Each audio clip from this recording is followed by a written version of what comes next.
A primeira frase. Eita! Frase. É fase, não frase. A primeira fase de elaboração do luto é a negação. E esse vai ser o tema desse vídeo. Eu sou Bárbara Medeiros, psicóloga, especialista em saúde mental, dependência química e consteladora sistêmica. E roda a vinheta, né? Roda a vinheta. Negação é um movimento não só psíquico, mental, mas um movimento também emocional, de evitar, de driblar ou de fugir do contato com uma realidade que geralmente é dolorosa. E eu quero começar esse vídeo explicando que negação é muito diferente de mentira. Negação é uma dificuldade ou inabilidade de aceitação da realidade. Ou seja, é uma necessidade inconsciente de negar a uma realidade que seja adoecedora. É como se fosse um processo de auto-engano. Acontece uma coisa muito forte na nossa história de vida e simplesmente, para não entrar em contato com aquela situação traumática, eu me bloqueio de entrar em contato com essa realidade. Pode ficar mais claro para vocês entender a negação e que ela perpassa por todas as esferas mentais, emocionais e até de estrutura física. Para vocês entenderem, quando a gente sofre algum tipo de acidente, por exemplo, ou uma dor muito forte, física mesmo, como é que nosso corpo reage? Como é que o nosso cérebro processa isso? Normalmente, e na maioria das vezes, nós não sentimos aquela dor de primeira. Quando a gente sofre um acidente ou um trauma físico muito forte, a gente não sente aquela dor de primeira. Alguém já parou para pensar? Vocês com certeza alguém já conhece, né? Ou já passou por essa situação. Bati, nem senti. Quando eu venho sentir, já faz tempo. Tá roxo. Já tá roxo. Pois é. Por quê? Porque até na estrutura física, o nosso corpo, ele trabalha com esse processo de bloquear a dor mais forte dentro da nossa história. Agora, quando isso chega numa esfera emocional, né? Sai desse contexto físico, que fica mais fácil para a gente entender. Quando alguém sofre um acidente, a dor só vem depois, né? O primeiro impacto é tão chocante que o cérebro precisa de um tempo para elaborar e entender que aquele impacto, né, tá doendo. O corpo esfria. É isso aí, né? A gente só sente a dor depois que o corpo esfria, né? Eu já sofri um acidente e foi mais ou menos assim. Eu levei uma... pá! E daqui a pouco eu me levantei e disse, vamos pra casa, vamos pra casa. E aí, só depois de um tempão que eu fiquei escutando, ei, negona, e eu parei assim, vamos pra casa. Eu fiquei em desespero, né? Foi muito forte aquele acidente pra mim, e foi um acidente de moto, então foi bem forte. E só depois que eu fiquei lá escutando, negona, senta aí. Eu disse, o que foi? Olha o teu joelho. Aí eu parei, olhei assim e disse, caramba, velho. Aí foi quando eu sentei e disse, ai, vamos ligar pro SAMU. Que eu sofri um acidente. E isso acontece desde a esfera física até a emocional. É claro que o nosso foco aqui vai ser da estrutura emocional. Por quê? Porque na estrutura física, o nosso corpo, ele naturalmente, ele entra num processo, ele dá o nosso tempo, né, de elaborar o choque, mas depois ele entra num processo natural de realmente reconhecer e entrar em contato com essa dor. Mas a nossa mente, ela reage à elaboração de dor de uma maneira mais complexa. E muitas vezes é necessário ter ou procurar intervenções terapêuticas, ajuda, o suporte, o apoio de alguém para poder conseguir, de fato, entrar em contato com essa dor até conseguir aceitar que que é o gerenciamento da emoção, né?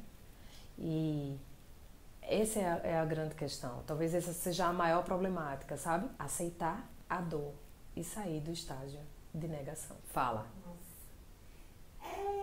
É porque assim, quando a gente perde uma pessoa, perde em vários sentidos, mas vamos trazer assim, no sentido físico novamente.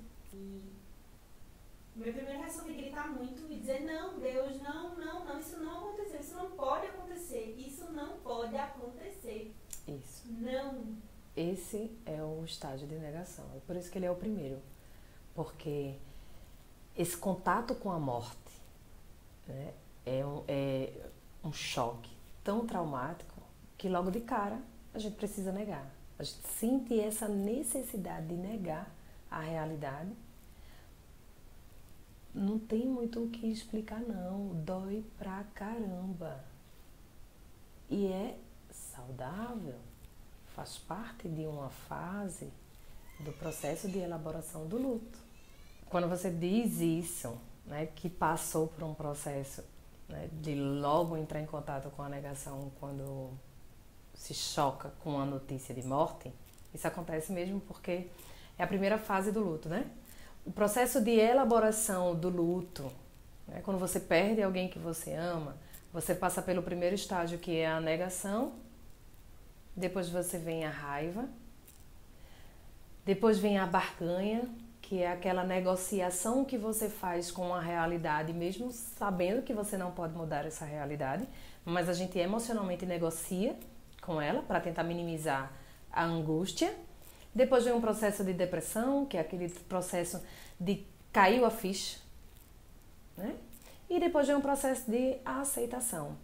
Esse é um ciclo saudável de elaboração do luto, certo? Negação, raiva, barganha, tristeza, né? Que é aquela depressão, e a aceitação. Alguma dessas fases, porque nessa mesma situação eu fui da negação para barganha. Sim, claro, pode acontecer. E a gente pode passar e muitas vezes o processo de elaboração do luto, ele não é um ciclo, sabe, que tem que acontecer todas as fases.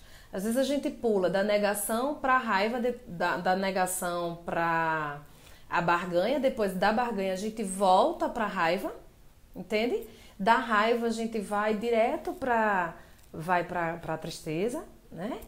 E aí depois a gente passa pelo processo de aceitação. Quando a gente aceita, esse é o ciclo final, né, da elaboração do luto. O que nós vamos tratar especificamente nesse vídeo hoje é justamente quando ficamos presos ao estado de negação. E quando a gente não sai disso, o movimento deixa de ser saudável para ser algo extremamente nocivo e adoecedor. Quando a gente parte para o estado de identificar se estamos em negação ou não, precisamos começar a entender que nós somos capazes de negar qualquer tipo de coisa.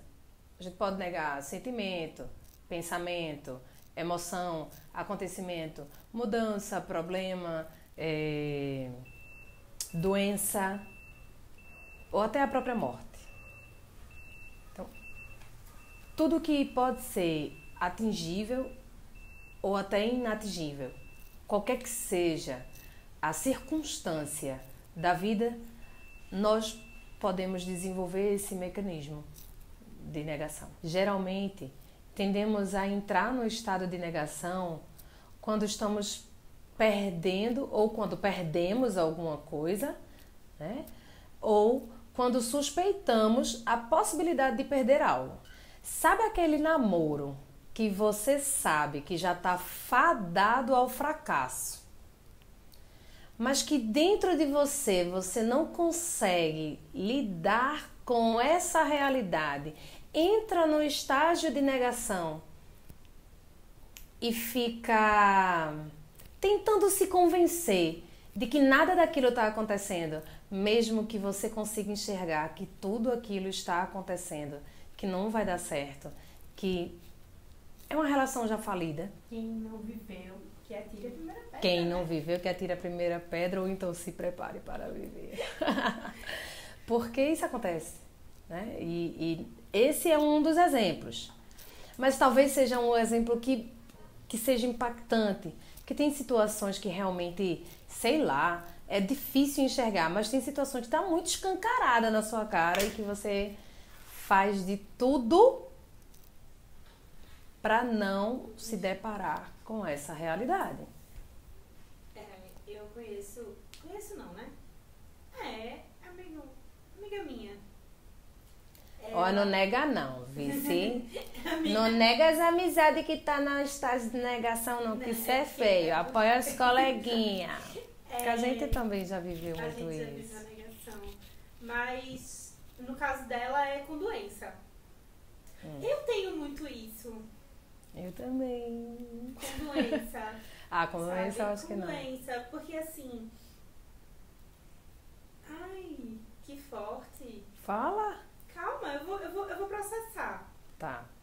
O ano passado, antes de descobrir a minha doença autoimune, eu achava que eu estava estressada, fatigada, com tendinite, mas nunca, em momento algum, em hipótese alguma, passou na minha cabeça que eu estava desenvolvendo a doença que é genética na minha família. Que estava bem mais escancarado do que hoje, tudo bem que eu não conhecia os sintomas no meu corpo, mas se eu parasse para comparar, vovó foi assim, minha madrinha foi assim, e eu botasse no mesmo espectro a minha doença, você ia dizer, poxa, se só olhasse claramente para os sintomas. Sim. Né? E eu entrei em negação. Eu dizia que eu estava com algum problema no pulmão. Tudo bem, eu tinha dor, as dores eram nas costelas. Aí eu associava o problema no pulmão. Mas, na verdade, era a artrite, que é um problema que na minha família é genético. Todo mundo tem. Negação é um negócio que a gente vive no dia a dia, né? Toda e qualquer situação extremamente impactante, traumática, ou que gere um choque emocional, a primeira reação, ela é de negar. Veja, isso não é o grande problema do mundo, não, certo? Isso é um movimento compreensível, certo? E faz parte de um ciclo saudável, tá bom? Então, toda e qualquer dor que a gente passa, nós precisamos elaborar até chegar ao estágio de ressignificação dessa dor. Para chegar a esse estágio, nós passamos pela negação, raiva, barganha, depressão e aceitação, certo? O problema desse estado de negação é quando permanecemos nele sem desenvolver a autocrítica e por muito tempo, né? Quando nós não, de fato, há uma realidade de frustração iminente, de fracasso iminente, ou uma realidade de ciclos repetitivos, entende? De situações como se fosse loop, situações dolorosas da nossa vida. Sabe uma dinâmica familiar? Pronto, um exemplo bom. A gente tem uma dinâmica familiar que vive um ciclo sabotador, que gera dor e afeta todo mundo. E aí, o que acontece? Se essa família não desenvolve, ou alguém dessa família não desenvolve maturidade para elaborar essa dor de maneira saudável, e fica, né? Se ninguém fizer isso, todos ficam ali naquele processo de tentar negar. Minimizar. Isso. Minimizar é uma das consequências. Eu vou falar, não, vamos falar logo agora. Minimizar é uma das principais consequências do estado de negação. Entende? Porque aí o que acontece? Há uma realidade tão dolorosa dentro daquela dinâmica familiar que todos os membros da família escolhem negar. E quando todos negam essa realidade, todos entram em comunhão, em comum acordo com aquela fuga de realidade. E esse processo vira um estado de loop, cara. Ninguém sai daquele ciclo. Aí Tenta quebrar. Quem tenta quebrar tá fora do jogo, porque a realidade ela é tão dolorosa, ela em si já não é mais vista como um processo que pode trazer amadurecimento, é vista como um processo que tem que se fugir de entrar em contato, que quem entra para sinalizar esse sintoma, né, doloroso da família, não é interessante, né? De fato, não faz, não agrega, não consegue entrar, porque o sistema está fechado, né? A família está vivendo naquele loop autossabotador, entende? A mesma coisa dependente químico, né? Enquanto ele ficar ali na negação de que tem. Deu para entender? Quando é algo saudável, faz parte de um ciclo de elaboração e ressignificação. Quando é algo adoecedor, faz parte da manutenção desse estado de negar uma realidade que não vai mudar se a gente não olhar. Entendeu? Acho que a parte mais interessante é essa. Quando a gente não olha para uma realidade ameaçadora, quando a gente não olha para as circunstâncias que perpassam por uma dinâmica de, né, que sabotadora, né? Ficamos presos. Devidamente presos a um labirinto. Não tem como a gente sair de um labirinto sem alguém que possa, sei lá, nos esclarecer, nos mostrar o caminho. Se a gente tá preso, imagina, nós presas num labirinto, dentro do labirinto. Precisa alguém de fora dizer assim, vai por esse caminho, dobra à esquerda, à direita e tal, porque senão a gente pode sair do labirinto, sim, mas até chegar lá, a gente vai bater muita cara em parede que não tem saída.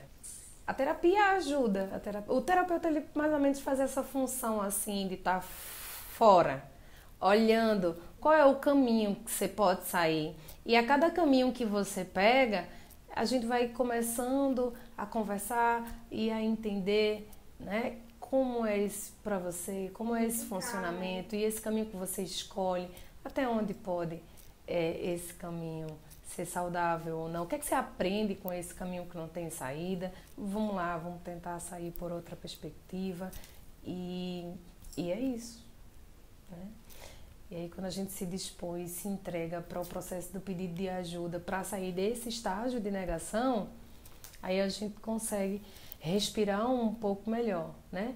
Senão a gente fica num nível frenético de ansiedade, porque a gente fica preso ao loop doentio. Bom, e assim, um outro ponto para a gente poder ter aquela grande sacada de como identificar se a gente está ou não no ciclo de negação, né? Ou no estágio de negação. Sabe aquela realidade que por mais que a gente tente fugir, uma hora ou outra, ela sempre emerge, ela sempre aparece. Porque enquanto não for trabalhada e transformada em solução, ou seja, chegar ao estágio de aceitação desse luto, esse sintoma ele vai sempre emergir, ele vai sempre surgir. Então, é de nossa responsabilidade, quando nós identificamos que estamos presos num estado de negação dentro de alguma situação da nossa vida, que a gente nos prontifique para fazer diferente.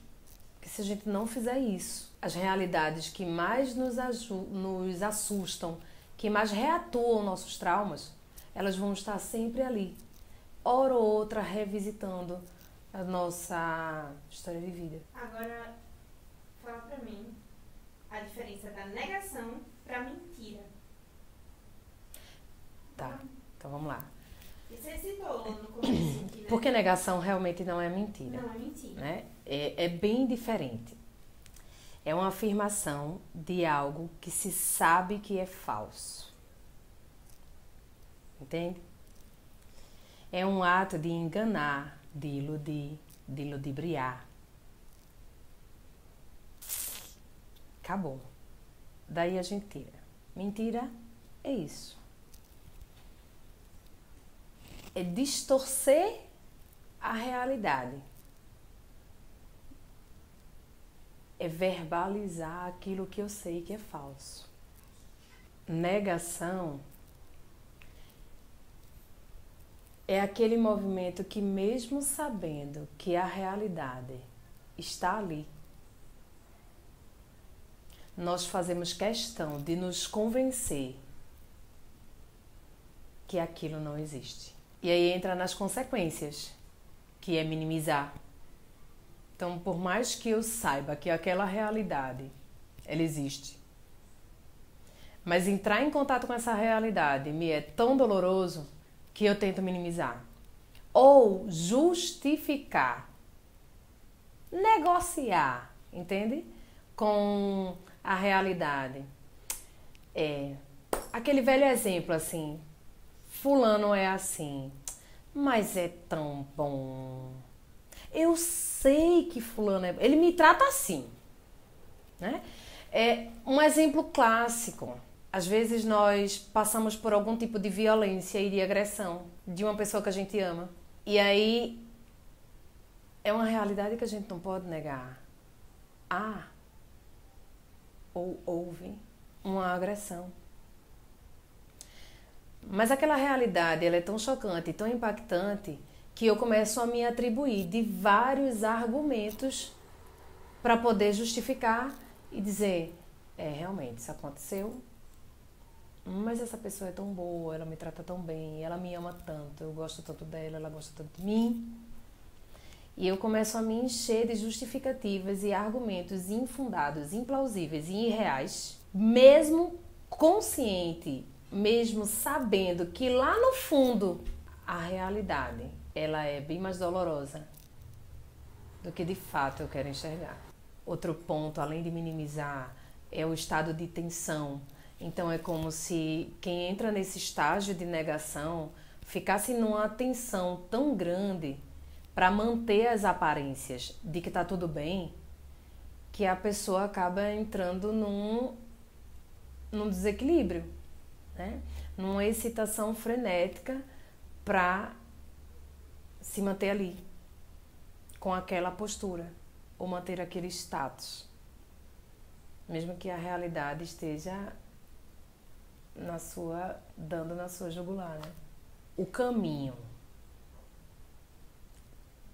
para começar a vislumbrar a saída desse estágio de negação é trabalhar a aceitação das perdas, entendendo de que por mais que nós estamos sentindo a dor, a realidade ela não vai mudar. Então é bem melhor aceitar uma realidade que não vai mudar do que ficar nesse esforço desgastante de se convencer que está tudo certo. E se você gostou desse vídeo, curte, compartilha, se inscreve no canal, ativa as notificações e segue a gente nas redes sociais. O importante é que o máximo de pessoas tenham ou entrem em contato com esse tipo de conteúdo para começar a ter esse despertar de como cuidar da sua saúde mental. É isso aí. Vá na terapia. Assim que eu ia dizer. Eu ia esquecer de falar mesmo.